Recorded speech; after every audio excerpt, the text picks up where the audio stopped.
Yine sessiz dayanır küçələr, səni məndən soruşur gecələr. Yuxum qaçır, gözlərim yoldadır, sənin eşqin axı başqa haldadır.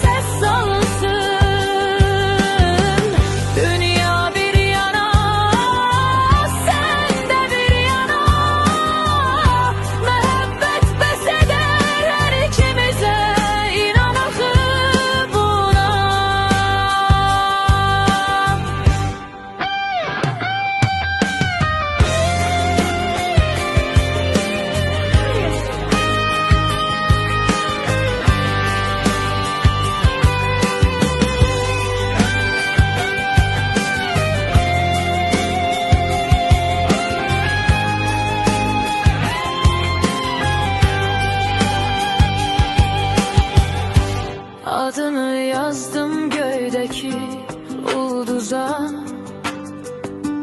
benzedin sen bahara hem yaza.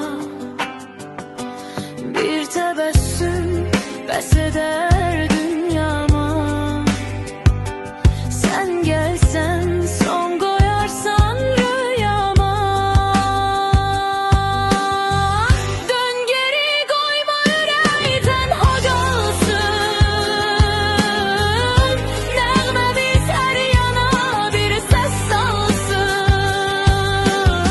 Dünya bir yana, sən də bir yana, məhəbbət bəs edər hər ikimizə, inanaq buna.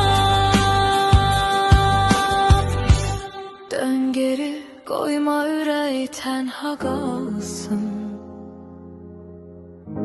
nəğməmiz hər yana bir səs salsın. Dünya bir yana, sən də bir yana, məhəbbət bəs edər hər ikimizə, inanaq buna.